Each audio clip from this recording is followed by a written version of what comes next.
ഫലവാചകം.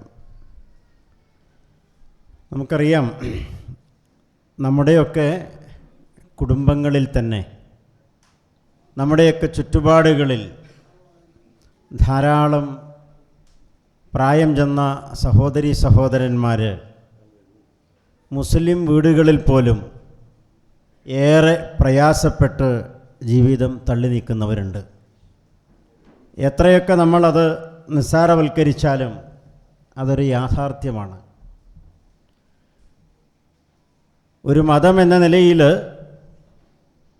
മുതിർന്നവരെയും മാതാപിതാക്കളെയും പരിഗണിക്കുകയും പരിചരിക്കുകയും ചെയ്യേണ്ടതിൻ്റെ ആവശ്യകത ഇത്രയേറെ പഠിപ്പിച്ച മറ്റൊരു മതമോ തത്വസംഹിതയോ ഇല്ല.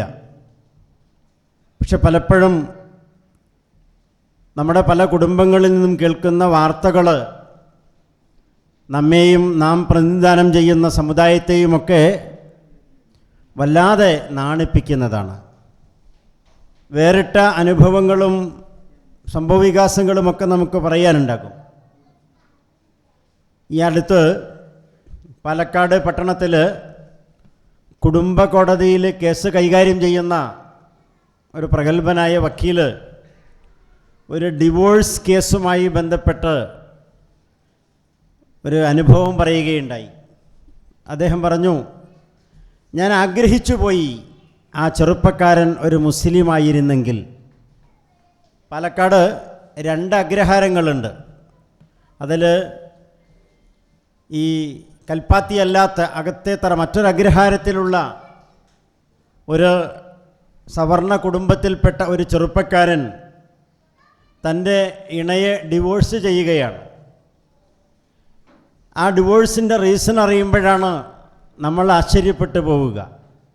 ബാംഗ്ലൂരിലെ ഒരു IT കമ്പനിയിൽ ഭാര്യയും ഭർത്താവും നല്ല നിലയിൽ മുന്തിയ ശമ്പളം വാങ്ങി അവിടെ ഒരു ഫ്ലാറ്റിലാണ് ജീവിതം നയിച്ചിരുന്നത്. വീട്ടിലുള്ള അച്ഛനും അമ്മയുടെയും അടുത്തേക്ക് ആഴ്ചയിലോ 2 ആഴ്ചയിലോ ഒരു ദിവസം ഈ മകനും മരുമകളും വരും. അതിനിടയിലാണ് നേരത്തെ ഖാലിദ് സാഹിബ് സൂചിപ്പിച്ച പ്രായം ചെന്ന ആളുകൾക്ക് പിടിപെടുന്ന ഏറെ പ്രയാസകരമായ, നേരത്തെ മദനി പറഞ്ഞു, അത് പ്രായത്തിൻ്റെ അങ്ങേത്തലക്കിലെത്തുമ്പോൾ ഉണ്ടാകുന്ന, മുമ്പൊക്കെ നമ്മൾ ചന്നി ബാധിക്കുക എന്നാണ് പറഞ്ഞിരുന്നത്, ഇപ്പം അതിന് അൾഷിമേഴ്സ് എന്നാണ് പറയുന്നത്. തൻ്റെ പിതാവിന് അൾഷിമേഴ്സ് പിടിപെടുന്നത്. 32 വയസ്സുള്ള ഈ ചെറുപ്പക്കാരൻ പിതാവിനെ പരിചരിക്കുന്നതിന് വേണ്ടി തൻ്റെ ജോലി ഉപേക്ഷിക്കുകയാണ്. ജോലി ഉപേക്ഷിക്കുമ്പോൾ ഭാര്യ പറഞ്ഞു, നിങ്ങൾക്കൊരു സെർവൻറ്റിനെ വെച്ചാൽ പോരെ, ഒരു ഹോം നേഴ്സിനെ വെച്ചാൽ അച്ഛന് വേണ്ട പരിചരണം നൽകാൻ കഴിയില്ലേ? ഏറെ പഠിച്ചും അധ്വാനിച്ചും കിട്ടി ഈ തൊഴിലെന്തിനു ഉപേക്ഷിക്കണം? അദ്ദേഹം പറഞ്ഞു, ഇല്ല, നിനക്ക് നിൻ്റെ ജോലിയിൽ തുടരാം. എന്നോടും എൻ്റെ കുടുംബത്തോടും സ്നേഹമുണ്ടെങ്കിൽ ആഴ്ചയിലോ 2 ആഴ്ചയിലോ ഒരിക്കൽ നിനക്ക് വീട്ടിലേക്ക് വരാം, എനിക്കതിന് വിരോധമില്ല. പക്ഷെ നിൻ്റെ കൂടെ മുഴുദിനം വന്ന് നിൽക്കാൻ എനിക്ക് കഴിയില്ല. എൻ്റെ അച്ഛൻ ജീവിച്ചിരിക്കുന്നിടത്തോളം കാലം ഞാൻ ജോലി ഉപേക്ഷിച്ച് അദ്ദേഹത്തെ പരിചരിക്കാനാണ് തീരുമാനിച്ചിട്ടുള്ളത്. ഒരു മുസ്ലിം വക്കീലായിരുന്നു ഈ കേസ് കൈകാര്യം ചെയ്തിരുന്നത്. 3-4 സാധാരണ നിലയിൽ നമുക്കൊക്കെ അറിയാം, കോടതിയിലെത്തിയാൽ ഈ ദമ്പതികളെ ചേർക്കുന്നതിന് വേണ്ടി ഒന്നിലധികം തവണ കൗൺസിലിംഗ് പോലുള്ള സംഗതികൾ കോടതിയുടെ മേൽനോട്ടത്തിൽ നടത്തും. അതിനൊക്കെ സാക്ഷിയായ വക്കീൽ പറഞ്ഞു, അതിശയിപ്പിച്ചു എന്നെ.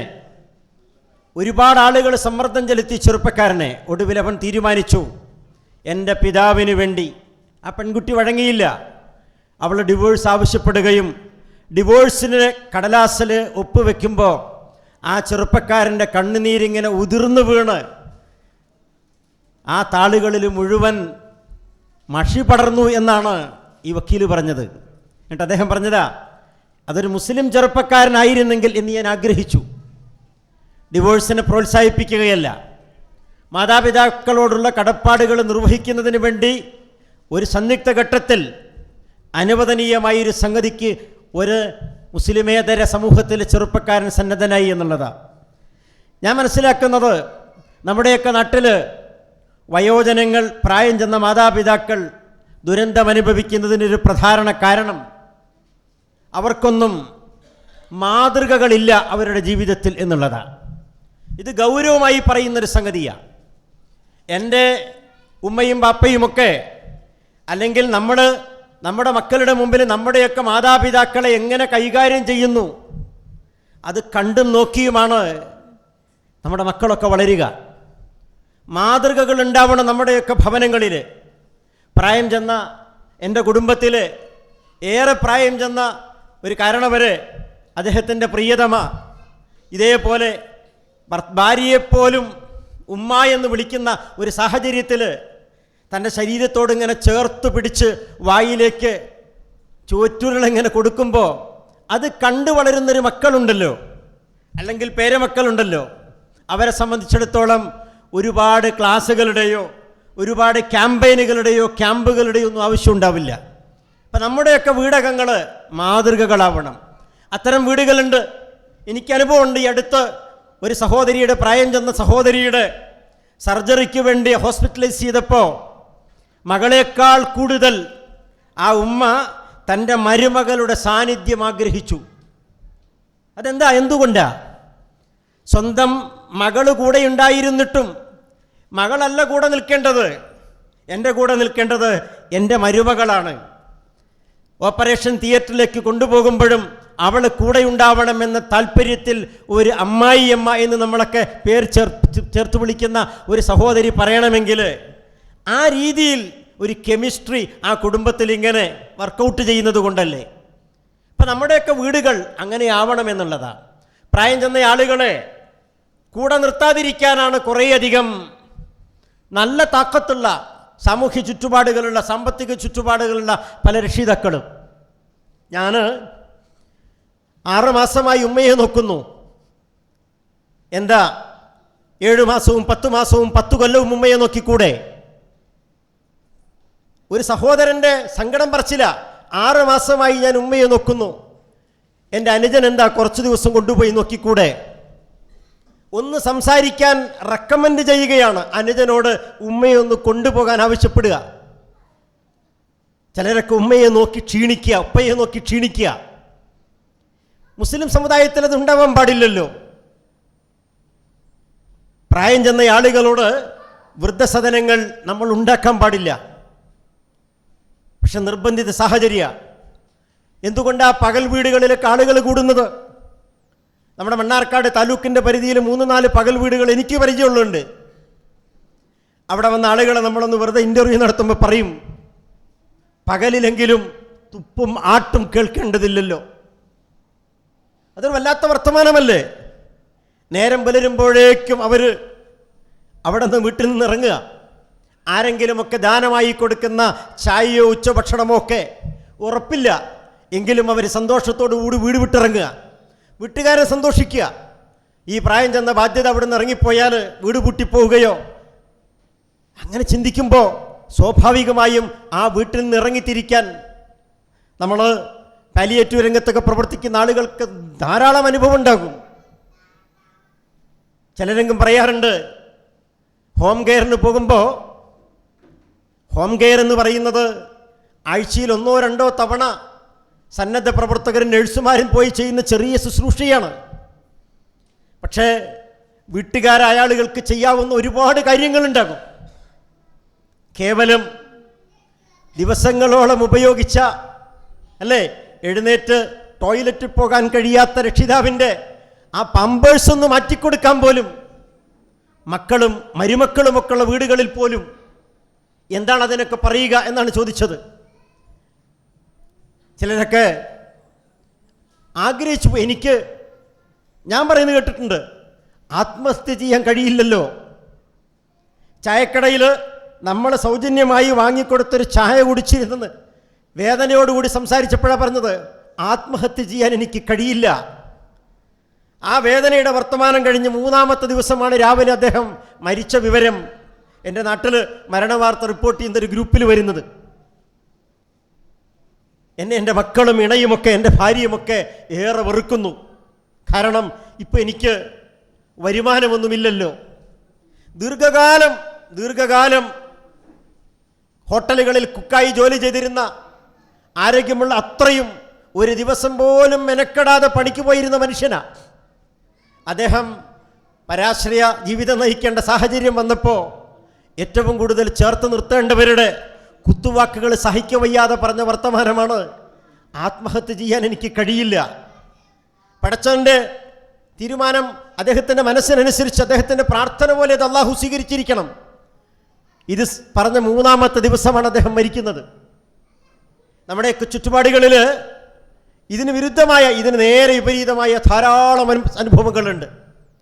ഇടവണ്ണയ്ക്കടുത്ത് ഇവിടെ ലബീദ് അരീക്കോട് ഇരിക്കുന്നുണ്ട്. അരീക്കോടിനടുത്ത് കുനിയിനടുത്ത് പ്രദേശത്ത് ഞാനൊരു സംഘടനാ പ്രോഗ്രാമിന് പോയി തിരിച്ചു വരുമ്പോൾ എന്നെ ബസ് സ്റ്റോപ്പിൽ ഇടവണ്ണ അങ്ങാടിയിൽ കൊണ്ടുവന്ന് പാലക്കാട്ടേക്കുള്ള ബസ് കയറ്റി വിട്ടത് ISMൻ്റെ ഒരു സഹോദരനാണ്. അന്ന് ചാലിയാറിൽ നിന്ന് മണലുമായി ഉപജീവനം നടത്തുന്ന ആ ചെറുപ്പക്കാരൻ പറഞ്ഞത്, എൻ്റെ വീട്ടിൽ പ്രായം ചെന്ന ഉമ്മയും വിവാഹമോചിതയായ സഹോദരിയും എൻ്റെ മക്കളേക്കാൾ പ്രായമുള്ള അവരുടെ 2 മക്കളും ഞാനും എൻ്റെ ഇണയും എൻ്റെ 2 മക്കളുമുണ്ട്. ഏറെ സന്തോഷത്തോടെയാണ് കഴിയുന്നത്, ഏറെ സന്തോഷത്തോടെ. വിവാഹമോചിതയായ എൻ്റെ സഹോദരിയും മക്കളും വീട്ടിലുള്ളത് എൻ്റെ ഉമ്മയെ സംബന്ധിച്ച് വലിയ ഒരു വേദനയാണ്. പക്ഷെ ഒരിക്കൽ പോലും അതെൻ്റെ ഉമ്മയ്ക്കൊരു പ്രയാസമുണ്ടാകരുത് എന്ന നിർബന്ധത്തോടു കൂടിയാണ് ഞാനും എൻ്റെ ഭാര്യയും വീട്ടിലെ ഓരോ കാര്യങ്ങളിലും ഇടപെടാറുള്ളത്. എത്ര സൂക്ഷ്മതയോടുകൂടിയാണ് ആ ചെറുപ്പക്കാരൻ സംസാരിക്കുന്നത്. അദ്ദേഹം പ്രഭാഷകനോ വലിയ മതവിദ്യാഭ്യാസം നേടിയ ആളോ സംഘടനയുടെ നേതൃസ്ഥാനത്തിരിക്കുന്ന ആളുമല്ല. ഒരു സാധാരണ സംഘടനാ പ്രവർത്തകൻ. ഉപജീവനം മാർഗമെന്ന് പറയുന്നത് നിത്യ അധ്വാനമാണ്. അതുകൊണ്ട് അദ്ദേഹം സന്തോഷത്തോടുകൂടി ഒരു കുടുംബം, വിവാഹമോചിതയായ മകളും കുട്ടികളും വീട്ടിലുള്ളത് എൻ്റെ മകനൊരു ബാധ്യതയാകുമ്പോൾ സ്വാഭാവികമായും ഉമ്മയ്ക്ക് സങ്കടം വരുമല്ലോ. ഉമ്മ സങ്കടപ്പെടാതിരിക്കാൻ ഞാൻ ശ്രദ്ധിക്കാറുണ്ടെന്നുള്ളതാണ് ഞാൻ സൂചിപ്പിച്ചത്. നല്ല മാതൃകകൾ ഉണ്ടാകുമ്പോൾ നമ്മുടെ പുതിയ തലമുറ അതിനനുസരിച്ച് വളർന്നു വരും. ഏറ്റവും ചുരുങ്ങിയത് നമ്മുടെയൊക്കെ ദീനീ വൃത്തത്തിലെങ്കിലും മതപരമായ കാര്യങ്ങളിൽ കുറച്ചൊക്കെ നിഷ്ഠയും ചിട്ടയുമുള്ള കുടുംബങ്ങളിലെങ്കിലും നമുക്കത് സാധ്യമാക്കാനാവും. അതോടൊപ്പം നാം കൊടുത്തതാണ് നമുക്ക് കിട്ടുക, അല്ലേ? മുതിർന്നവരെ ബഹുമാനിക്കാത്തവൻ മല്ലയ്യർഹം സഗീറന വലം യുബക്കിർ കബീറന. അങ്ങനെ തന്നെ നമ്മളൊക്കെ ചെറിയ ക്ലാസ്സിൽ മദ്രസയിൽ പഠിച്ചത്. മുതിർന്നവരെ ആദരിക്കാത്തവർ.